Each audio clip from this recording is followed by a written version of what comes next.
Hello and welcome. This is part 2 of my interview with Dr. Jason Reza Jorjani. We picked up basically exactly where the first episode left off. So if you happened to stumble upon this video and you haven't seen the first part of the interview, I would definitely advise seeing that first. We are jumping straight into the topic of the so-called ET phenomenon. Enjoy. Okay, so go ahead. Yeah, it's so interesting. When I was reading through Prometheus, and I have so many questions. I have two. I have two questions I was hoping to ask you about this book, but one thing that comes to mind is the Tower of Babel, right? The Tower of Babel and the story of Genesis. When you really look at that and you think about it, like okay, regarding Prometheus, it's like, yeah, Yahweh would have been Zeus, striking down humanity, basically. But you got to wonder, why would Yahweh, why would God allow humanity to get to the point of erecting the tower and then, at the last minute, strike them down and, confuse their languages, spread them and cast them, separated? Why, if that kind of control type entity, why wouldn't they just go back in time to before the time the tower was erected and assassinate Nebuchadnezzar when he was a child? I wonder those things. Because there's more than one side. There's more than one side, and there's a temporal war. Indeed, there is. There is. Yeah. The Prometheus icon, okay, is based on a whole faction of these vastly ancient humans who created us and who have set themselves up as gods over us, right? The legends of the rebellion of Lucifer and his lieutenants against the heavenly order, and they're coming down to the earth as Nephilim and interbreeding with, Well, sorry, just to interject. Regarding any of these creatures most people haven't seen asserting themselves as gods, they would be operating behind the scenes, I presume, right? what do you mean by that? Well, for instance, what do you mean by behind the scenes? Well, the Nephilim, the Greys, the tall Nordics, anyone who's actually had an ET encounter, who's experienced these things, they normally don't talk about it. If they do, they don't have an answer. They can't prove it. So even reference to all these things, it's sort of a conjecture type issue, maybe? Not really. Look, there's different degrees and grades of evidence. Obviously, personal testimony in and of itself from someone who's had a contact experience or been abducted or so forth, in isolation is not going to amount to much. You can't make much of a case based on somebody's personal testimony. But there's all kinds of evidence that can be brought to bear on making an assessment about the close encounter phenomenon, including various government studies of facilities in various places and close observation of UFOs with various types of observational technology and observational techniques. So there's a whole body of evidence that can be brought to bear on analyzing this phenomenon, and that supports personal testimony. But the more important point is this, that in a contemporary context, there's a more limited direct engagement with these entities. That wasn't true in the past. If you look at the chronicles that we have in the Bible, which I'm convinced are chronicles and not fairy tales. I mean, they're in a completely different genre of literature than literary invention or romantic epics or something like that. The Old Testament is a chronicle, and if you look at that chronicle, and if you look at the Sanskrit texts like the Mahabharata and the Ramayana and so on and so forth, a lot of these texts portray an archaic human society where these beings were constantly present and not just engaging with humanity, they were governing human society. We had city-states on this planet that were ultimately ruled by these entities in a pyramidal fashion. The caste system is a remnant of a structure which was, governed from on high by these entities. The Brahmins in the ancient caste system and the Kshatriyas and so forth were serving these beings as part of a kind of global management system.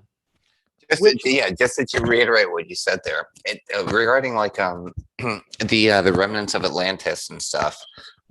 There was Plato's account, of course, over in the Mediterranean, and then of course we had the Mayan calendar in the Mesoamericans, which is proof of some kind of crazy knowledge that they shouldn't have had.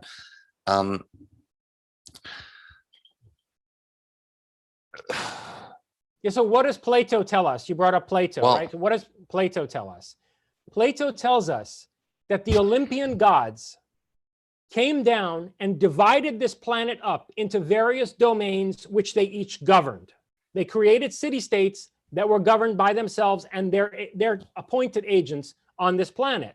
At a certain point, one of these city-states, the one that had been set up by Poseidon, got it into its mind to rebel against this entire Olympian system. And this island continent called Atlantis, meaning the realm of Atlas, Atlas, the brother of Prometheus, this island continent's population stopped sacrificing to the gods, stopped thinking that they owe any kind of obedience to an order of beings above themselves, and embarked upon what from the Olympian perspective was a conquest of the earth. But what I would have to wonder whether it was actually a liberation of the earth from these overlords, right? I mean, so what we're told by Plato is that the Atlanteans stopped worshiping the Olympians and they proceeded to engage in a global military conquest. And so I think probably that was actually a liberation struggle. And this is the same event that you see in the biblical narrative of the rebellion of Lucifer and his lieutenants against Jehovah, right? And the interbreeding of the Nephilim with mortals to raise the genetic stock of the human population up to the level of that of the gods. That's the kind of event that we see there. And to go back to your initial question about the Tower of Babel, which is sort of a second Atlantis event. It's after the destruction of Atlantis, another attempt is made to develop a self-sufficient, self-determining planetary human society, right?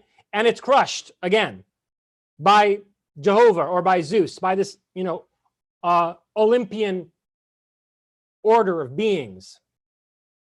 And my answer to why they would allow that rebellion to take place in the, to begin with, is that they're not in total control of the situation. These are not omnipotent beings. Okay, they're people, and there is a rebellion against them from within their own ranks.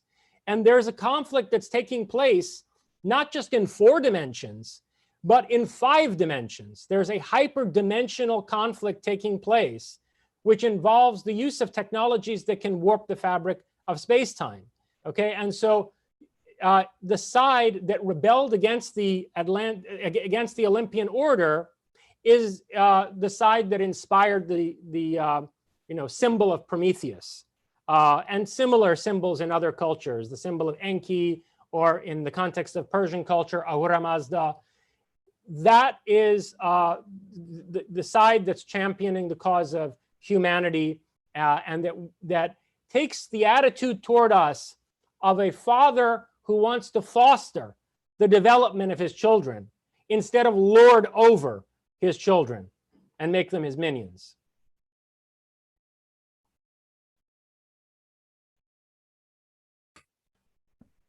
I think that's beautiful. I think that's beautiful. The assessment that I've kind of intuited, just from looking at history and looking through my own life, is that in general, when it comes to solutions to problems, there's usually a 2-pronged process of either you're resisting the solution because you're stuck in your ways, or the solution literally is outside of your grasp. And if the solution comes, it'll seep in through the pores crush through the crevices, kind of, you know what I mean? Just like nature does. Like I think of a jungle. It's like, okay, well, humanity has its cognition, and we have our social, etiquette, and our rules and all these mental things. Nature will do what it will do. And if you look at nature, everything that happens in a jungle immediately is received, reacted to, and adapted to. And it's all communicating with itself. So I'm honestly convinced that when it comes to the concerns of the singularity, personally, I'm convinced that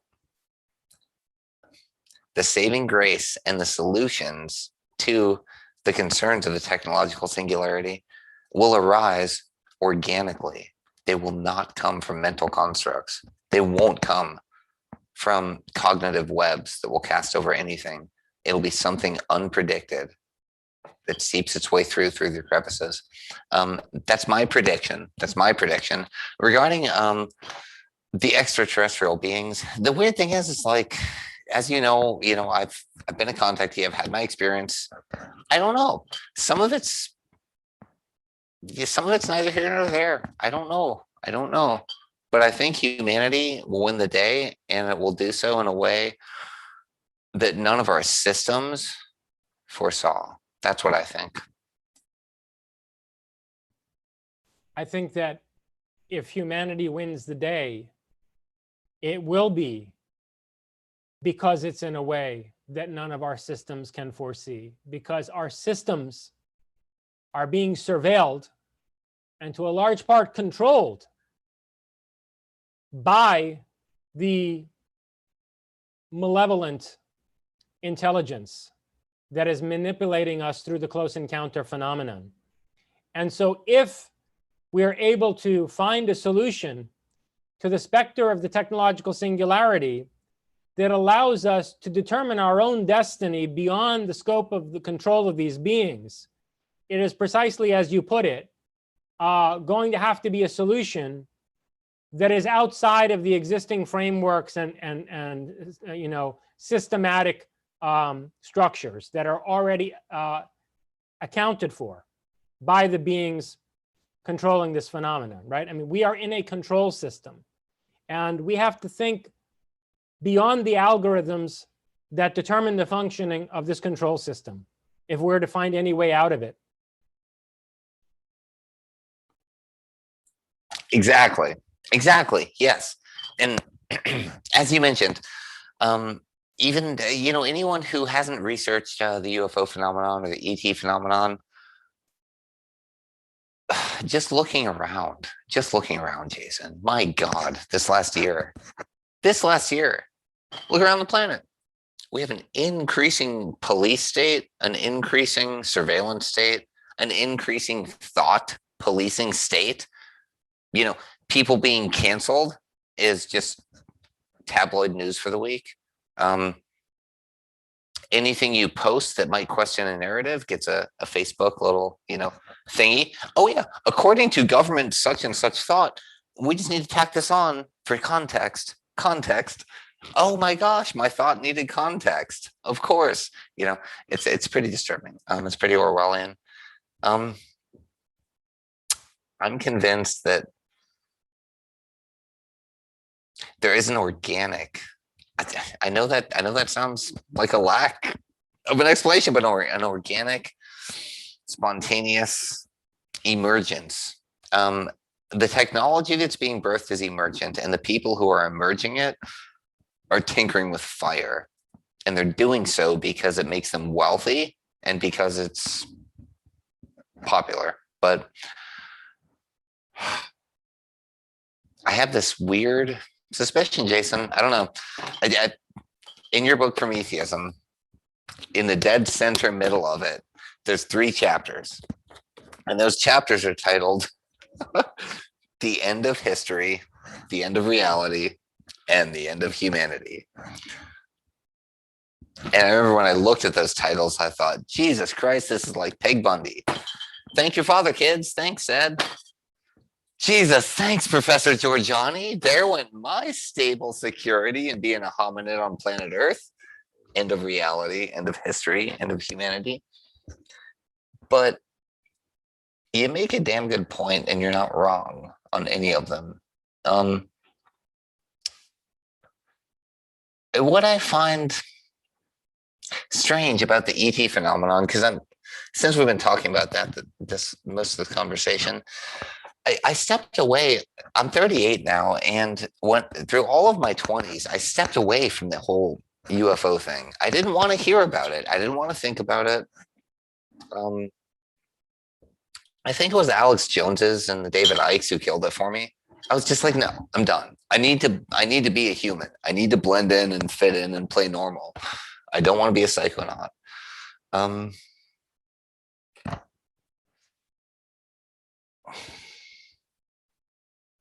There is an aspect that I've been trying to figure out about the abductee relation thing, where you feel like you're kind of part of them. And I've always felt like I'm kind of part of them, but I don't know what they are, which is weird and creepy.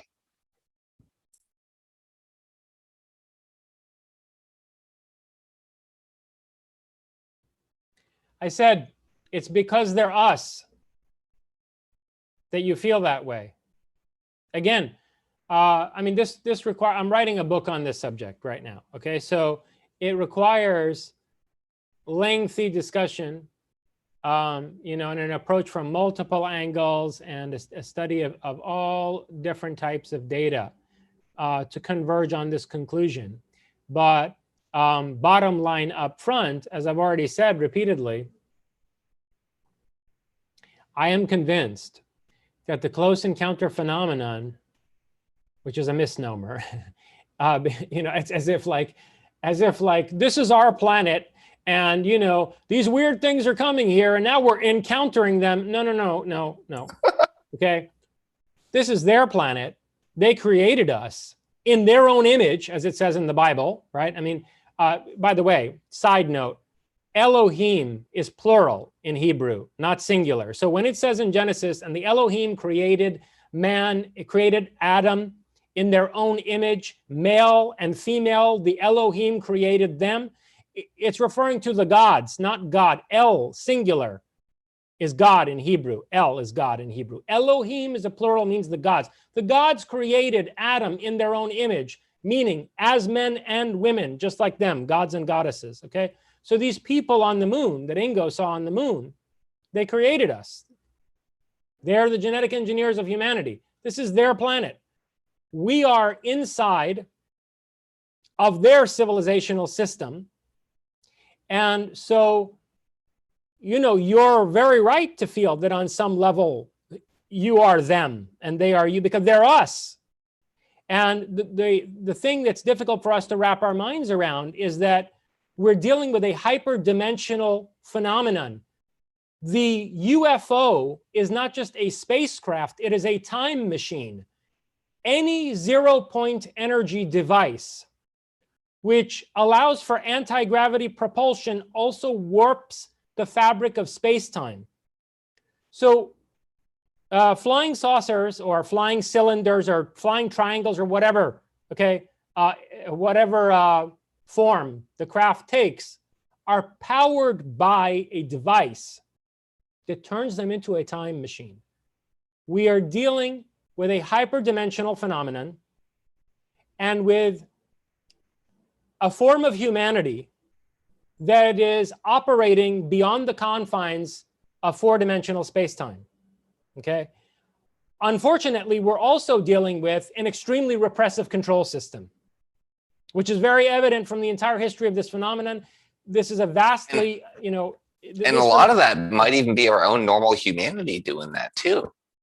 The control systems, you know, like greed. Yeah, well, power, the Bible doesn't support reading the Bible and all of the various, you know, I don't even want to call them close encounters. I mean, the ways in which people like Moses and Joshua and Abraham himself and Ezekiel were manipulated by these beings shows that actually their sadistic control goes all the way back to biblical times and before.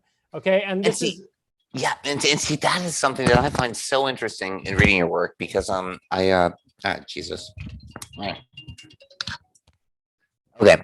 So when it comes to all the different theories out there about what's going on with the ET encounter phenomenon, I remember David Jacobs. Are you familiar with him? He's Yeah, of course. Yeah, Abduction researcher. Yeah. Yeah, and he's a a regressionist. So his conclusion was that he's actually a professor of history, Temple University, and he took up clinical hypnotherapy to help him research the abduction phenomenon. But the guy's actually trained in history. He's a history professor at Temple University. Oh, nice. Yeah. So his basic conclusion with all of his hypnotic regression, sessions was that the abduction phenomenon amounted to an invasion, but it was an invasion by cross-pollination, where there was an interbreeding program. He's wrong. Okay. He's wrong. Look, and this comes to interpretation. Jacobs, he produced a lot of good data, but this brings us back to the problem of scientific paradigms and filter mechanisms, theoretical filter mechanisms. Jacobs also rejected a lot of the data of abductions because it was too weird to him. How, let's say, people could be floated through walls or something like that. He thought something else must be going on here. True story. When people would see humans, because of a lot of abductees see these tall blonde people.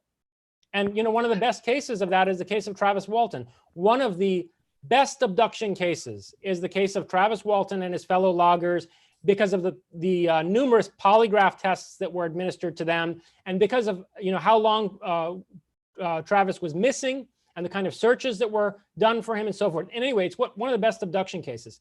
And Travis Walton saw these European-looking people, but he also saw the Greys. And it was clear to him that they were biological robots that were working for these tall white people. The problem with David Jacobs is that he came to this abduction data, including data that he produced himself, with the fixed idea that it couldn't possibly be human beings who are behind this. So, for example, when he would encounter cases where people would see these tall blondes standing over them, he'd say, well, no, it's these Greys putting images into their mind to console them while operations are being carried out on them. Well, why would you assume that? I mean, you are just imposing your interpretation onto the data instead of looking at what the abductee is telling you about what happened to them. And so Jacobs wants to frame this like it's some kind of an alien invasion, because the alternative is more disturbing. If it's an invasion of gray aliens who are here to colonize the planet by hybridizing their own genome with ours, right? At least there's an us and a them. They're at a safe remove. We can go fight them over there. This is our planet. They're coming here from their planet and they're infiltrating us. No. Listen. Exactly. Yeah. The us sees them as convenient. You're right. It's a lot worse than that. If only that were the case. I wish that were the case. By the way, we may be told that's the case. The end of all this bullshit disclosure that they intend to feed us. That's coming in like 3 weeks now. 3 weeks? Yeah, well, that's the beginning of it. Okay, it's going to be a process. It'll take decades. But what may be waiting for us on the end of all this so-called disclosure is some David Jacobs style scenario where they tell us there are evil Greys here and that we need to create this totalitarian military state in order to protect ourselves from them and all this nonsense. Okay. Whereas the truth is actually much worse. The truth is that human beings are doing this to us, and they're not all that different from us. And for some reason, and we could go, this is a whole other can of worms we could go into, probably not in this conversation, but some other time. For some reason, they all look European. No, see, that's something I've wondered. I've wondered about that too, because when I had my ET encounter, it was weird. It was the tall Nordic blonde, right? Yep. Okay. Now, there was so much information communicated to me telepathically as the thing stared at me and I was frozen and it's just bombarding me with the telepathic communication, and I'm sent back home. I couldn't help but wonder. The weird thing was, I even wondered if is it a future me? Because it felt like a future me, like a time traveler thing. But I wondered, is that a byproduct of or a side effect of the telepathy? Because the telepathy is so intimate. What if you simply confuse yourself with the sender and the receiver because it's also, intimate?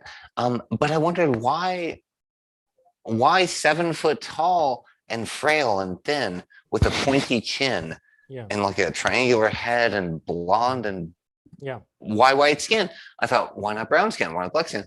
And I don't know. It, is it us in the future or is it a foreign Yeah. entity? I don't know, man. I have a few observations about that. Yeah.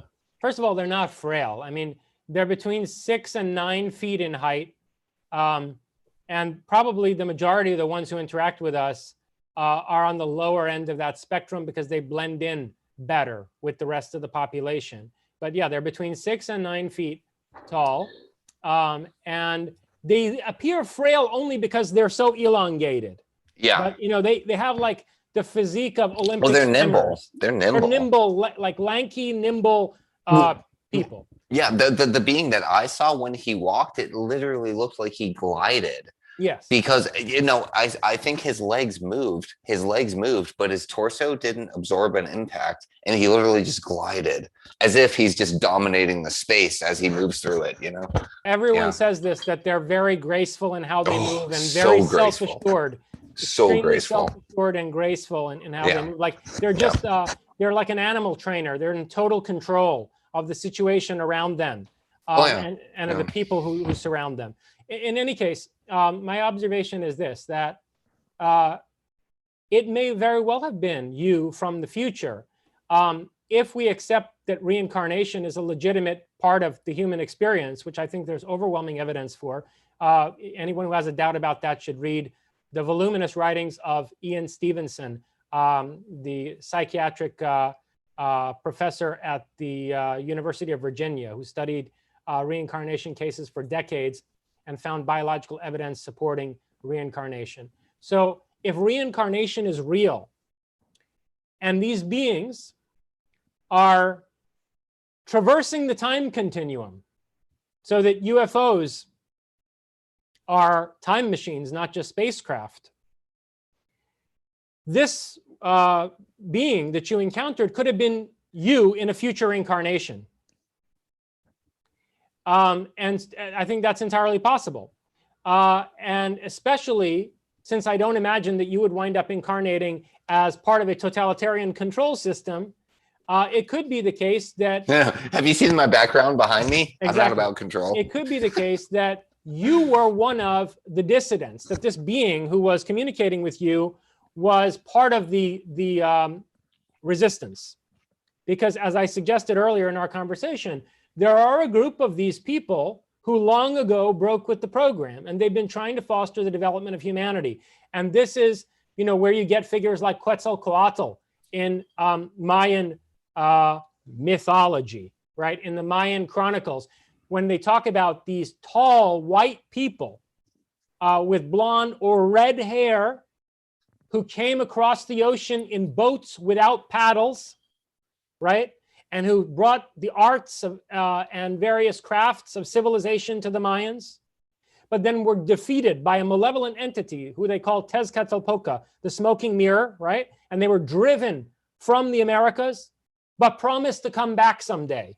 And then unfortunately, when the Spaniards showed up with the same European phenotype, these poor Mesoamericans thought that Quetzalcoatl and his comrades had come back to them. So there is a faction that has been working for the benefit of humanity throughout the course of history and has broken with the bigger program. Now, I'm not saying, and this is a very important point to make, that we should look to them to save us. Okay, we shouldn't look to anybody to save us. That faction, the dissident faction amongst these Nordics, as they're often called, need us to develop our own indigenous resistance and to become more self-reliant. And only if we do that can they then have a certain leeway to be able to assist us in breaking this control system. What kind of resistance would that look like? I think it has to start with the ethos. It has to start with building the human character from childhood in the right way. Okay, we need to foster a Promethean ethos on this planet. And we need to develop political structures and education systems and so forth that are going to protect us from the kind of manipulation that we've been subject to for thousands of years, that are going to develop the human character in a way where it is not vulnerable to that kind of manipulation and misdirection. And this is something that we have to do ourselves, because you see, if these beings, the Quetzalcoatl types, the Enki types, the Promethean champions of humanity from out of that higher civilization, if they do it for us, we're not learning anything. We're still going to be these undeveloped beings that are basically dependent on some higher power, which, if the higher power is benevolent, great, but at any moment it could be become a malevolent power, and we are still in the same disempowered position of being their playthings. So we need to be able to develop a response ourselves, and then perhaps they can intervene in a way that facilitates that.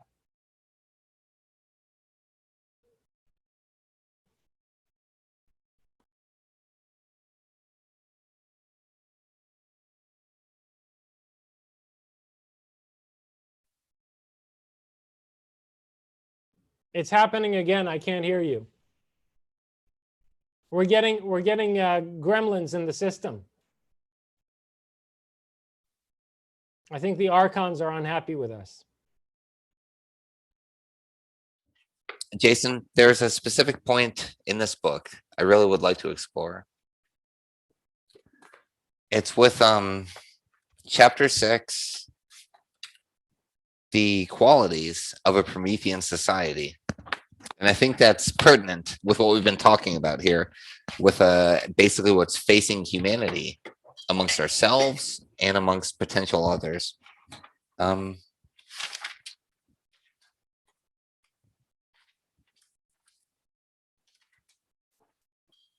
So in your section in Prometheism, where you talk about the qualities of a Promethean society, you mentioned a bunch of stuff that to me seems really self-evident, actually, like it supports itself, a need for a maximal trust society.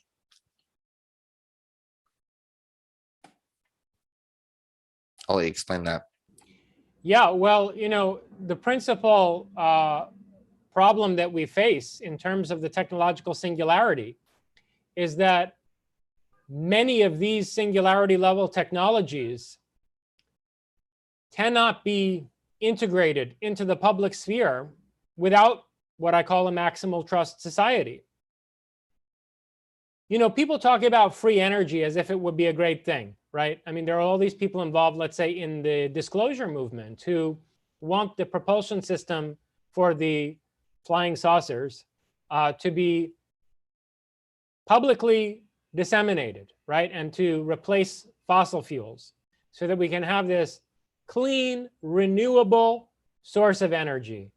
Well, that's all very nice, but you can take the same 0-point energy device that will power your home, will power your flying car, and so forth, that will produce more energy than the energy put into it. That's the idea of 0-point energy. It's a system that runs on energy, so it requires energy, but the energy it generates is greater than the energy put into it. And so, wow, free energy, right? Well, not really, okay? Every source of energy we've had, from combustion all the way to nuclear fission, can also be weaponized. And the same thing is true of 0-point energy. A 0-point energy device, which you could fit in a little module on your front lawn, like a propane tank, that thing could be turned into a bomb that will wipe out an entire continent, into a weapon many orders of magnitude greater in destructive force than a nuclear device. So you cannot release this technology until and unless there is no one in society without ill will. That is an insanely tall order. It is an insanely tall order, okay? Everyone it's an insanely tall order. Yeah. Everyone rails against these corporatists at Lockheed and at I don't know, what are these other corporations? Boeing, Yeah, Boeing, but I'm trying to think of specific corporations that I think are actually handling this technology. In any case, Lockheed is certainly one of them. We know Ben Rich, before he died, he said that Lockheed had this technology, the CEO of Lockheed, and that it would never be released to the public. Well, why would it never be released to the public? Because, especially if we have robots working for us in our homes, and we have artificial intelligence systems, we have highly augmented intelligence, in any case, systems in our own homes, even if, Joe, Charlie, and Mo don't have the intelligence to take their propane tank sized ZPE device and turn it into a bomb, well, the robots or AI systems in their home will give them the augmented intelligence to do so in their own garage, okay? So if you have anybody in society who represents a potential threat, you cannot release this technology, because that person can take it into their own hands to build a bomb that wipes out an entire continent with their own personal free energy device. So that's just one example, right? I mean, nanotechnology is another example of a singularity level technology that cannot be widely disseminated until we have a maximal trust society. Imagine what would happen if a person with, let's just say, violent and destructive intentions were to take control of programmable nanobots that can be disseminated like a fog, right? We're not even talking about things that are the size of a swarm of insects. We're talking about nanobots that are so small that they would appear like a mist or a fog until they go into your nostrils and your other orifices and take you apart from the inside, okay? Because they're programmable robots. You cannot release that kind of technology into the public sphere until you have a society that is so tightly knit by a certain ethos that no one would even think to harm anybody else. And so, do you think it will truly take an ethos to tightly knit us? The weird thing is, as we're speaking right now, what is this, May of 2021? As far as I know, man, ever since I've been on this planet in America, this is like the most contentiously divided, politically torn up time I've ever existed.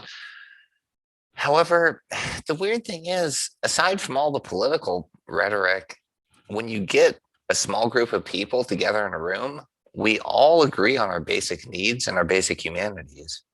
I still have faith in basic humanity. You're an optimist. You're an I idealist. am. Look, I mean, right now, violent crime is skyrocketing. For example, in this city, it's worse than it has been for decades. We live in an incredibly violent and dysfunctional planetary society. And it is deeply disturbing how close we are from the kinds of technologies that I was just describing. We are decades away. If the trajectory of our development is not interrupted or interfered with, we are only several decades away from these singularity level technologies being in the public domain. They're already being developed in classified programs. And you do fear that there may be projects underway to prevent humanity to. Well, listen, for good reason. Yeah. You can't really blame these people, because they are looking at this as a colossal security problem. We do not have a kind of society that can handle the public dissemination of these technologies.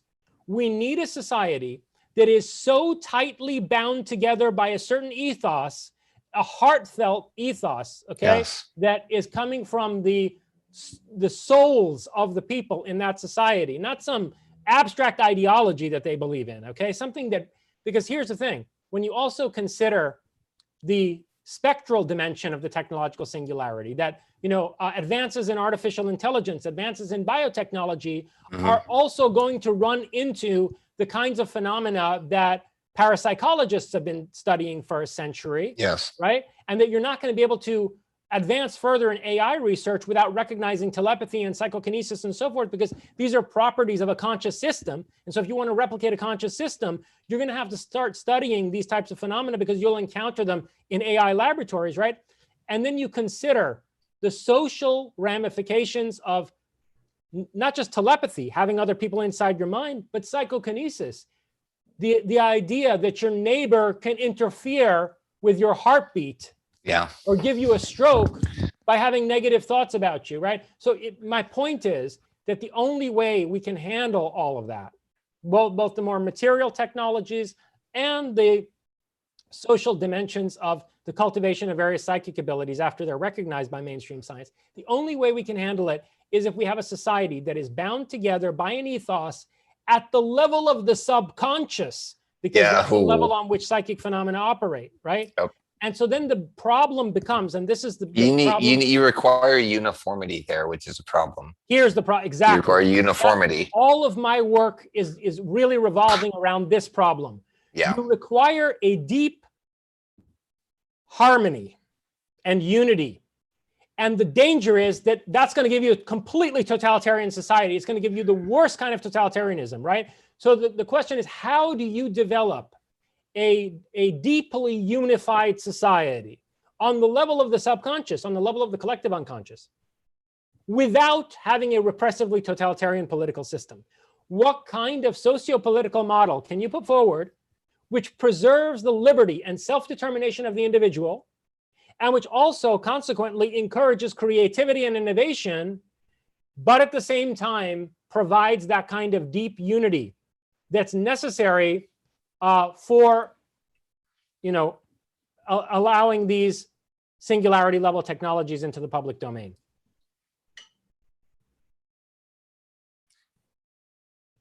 I think I'm content to sit with that question.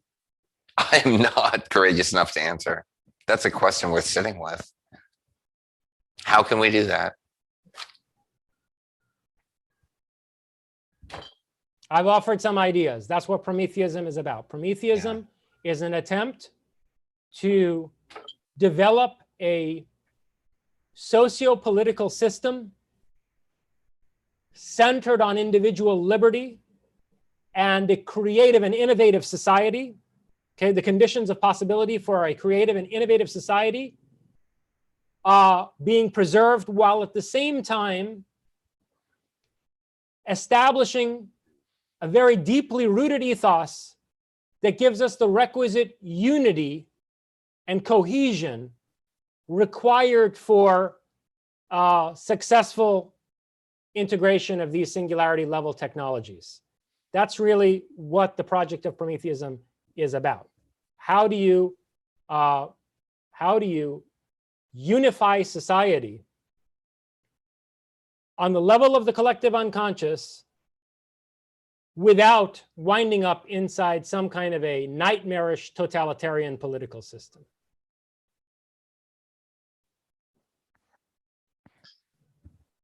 Well, brother, I think we're going to end there. And what you just said was beautiful. I'm actually going to retrograde splice that and turn it into a mini clip. But being the night shifter I am, it is catching up with me. I'm feeling the sleep. Close my eyes. It's been a pleasure. We've almost gone now for, I think, like 2.5 hours. So yeah. Has it been that long? Oh, yeah. Oh, goodness. And we didn't even cover most of the topics I wanted to, but it was a spontaneous conversation. It was. Yeah. Thank you so much, Jason. Thank you, Eric. Hopefully. When do you plan to release it? I'm going to sit down with it and do some editing over the weekend here. So maybe Sunday. Okay, great. Maybe Sunday. All right. Looking forward to talking to you again before long. Okay, let's keep going. I really appreciate that, brother. Okay. Thanks, my friend. To be continued. Have a good afternoon. You too, brother.